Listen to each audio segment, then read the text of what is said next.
Main event time. Avengers Infinity War is directed by the Russo brothers. It stars Chris Evans, Chris Hemsworth, Chris Pratt, Robert Downey Jr., Josh Brolin, Zoe Saldana.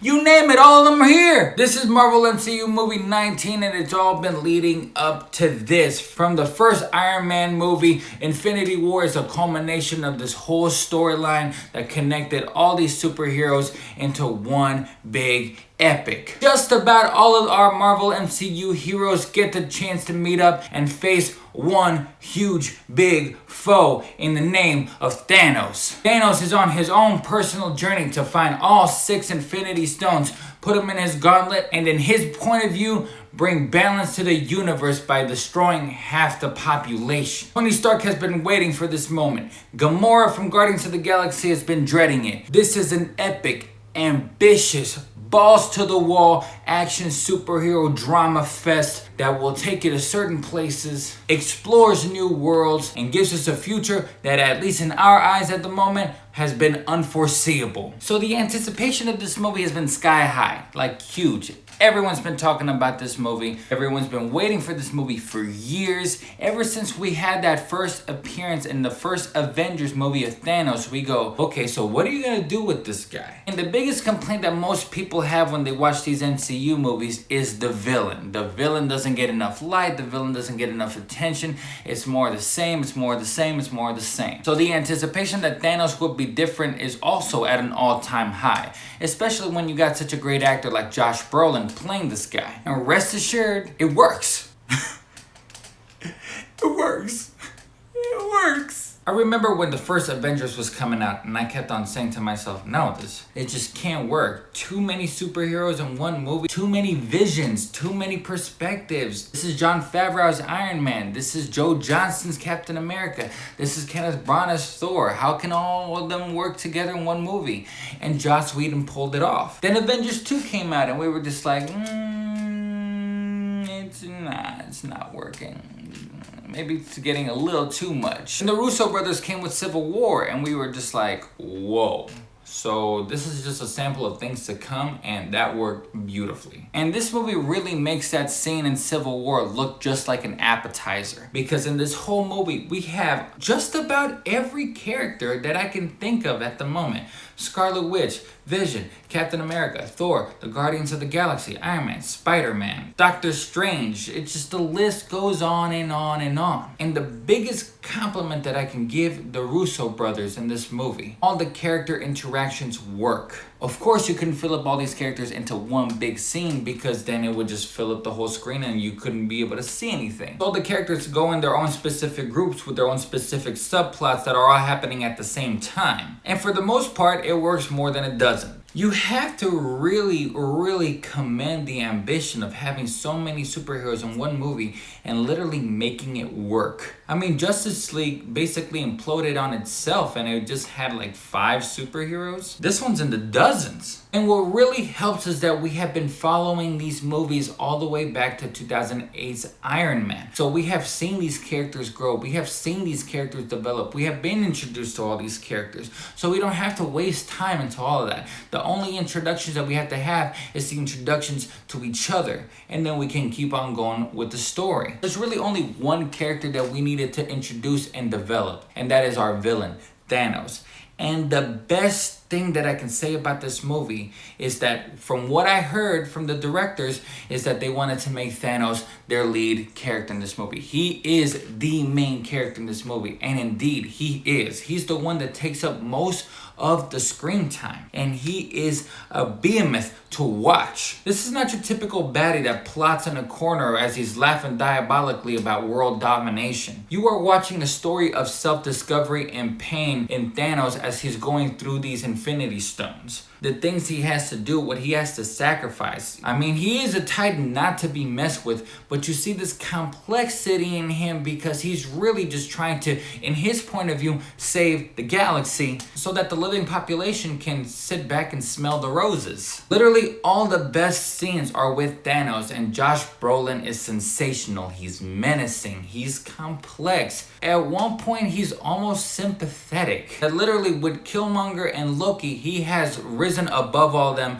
and really become the best MCU villain that we've ever had. One of the best villains that we've seen in superhero movies. I really can't compare him to Heath Ledger's Joker because it's just a completely different beast altogether, but this character is just intriguing to say the least. And it is a little daunting to finally see a villain that none of these superheroes can really take on. All together or separate, they are really struggling just to make this guy get a boo-boo. Now the promotion of this movie all looks like it's gonna be all doom and gloom, but there's plenty of humor. I mean, we got Peter Parker, we got Guardians of the Galaxy. All of these characters still have their sense of humor, and that levity keeps everything balanced. But this movie is really not like most MCU movies. Very ambitious, it's very epic, and it really lets you know that Thanos is not here to play around. So while we're in this epic journey with Thanos, we get to see all the fears and dread that all these superheroes have been having. Now I know I say this again and again and again, but I do have to say it one more time. This movie needs to be seen in an IMAX screen. This is the first movie in history to be completely shot from beginning to end in IMAX. And you can tell the difference. Every scene feels epic. Every scene feels ambitious.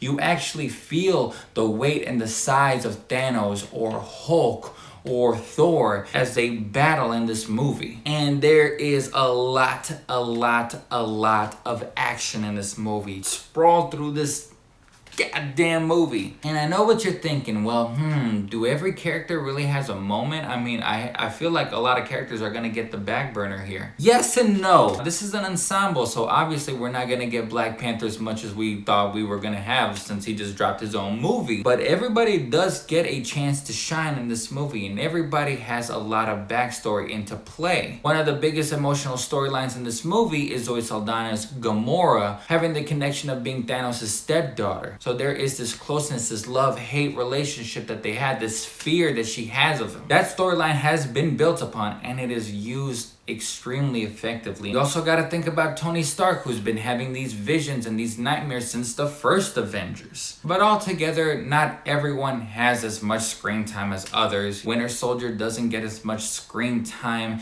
as even Vision. Vision actually has plenty of more screen time than other characters. Well, you know where I'm going with this. But you have a lot of fun watching these characters interact, from Iron Man and Doctor Strange and Spider-Man, Thor and the Guardians of the Galaxy, especially with Rocket Raccoon. Things you would never thought would have been possible even to today's standards get pulled off, and it's a lot of fun, and it's just a joy to watch. And I love that the Russo brothers always make their movies feel like they have something at stake. There was something at stake in Winter Soldier with S.H.I.E.L.D. There is something at stake at Civil War with the dismantling of the Avengers, and there is definitely a lot at stake here in Infinity War. I watched this movie thinking, man, this is how I should have felt with Age of Ultron somewhat, but I felt none of that. Because with the Russo brothers, we always went to the next chapter in the story. They always knew how to move forward. Now, I can't go into huge spoilers in this movie. I do not want to spoil anything for you guys. So I'm not going to dive super deep into the cons of this movie, but surprise, surprise,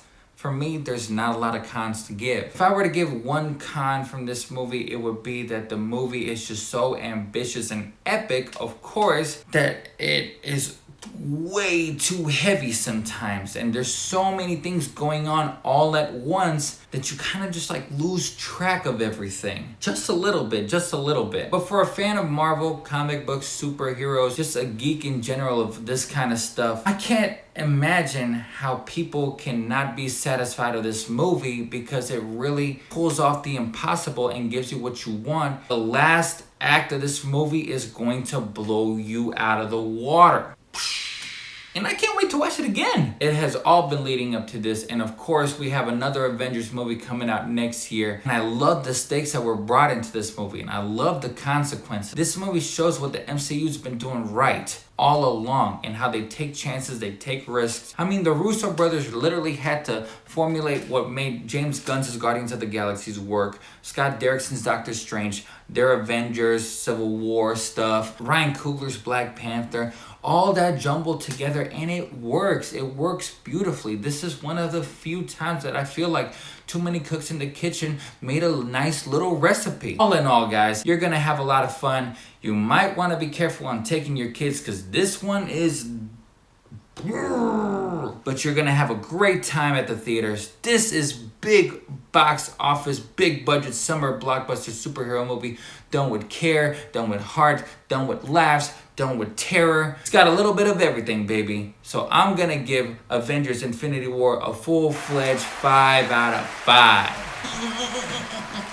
Well, once again, guys, thanks for watching. If you like what you see here, click like at the bottom. Go to our SoundCloud page for our more extensive reviews. This is Ray from LiveWire, and once again, thanks for watching.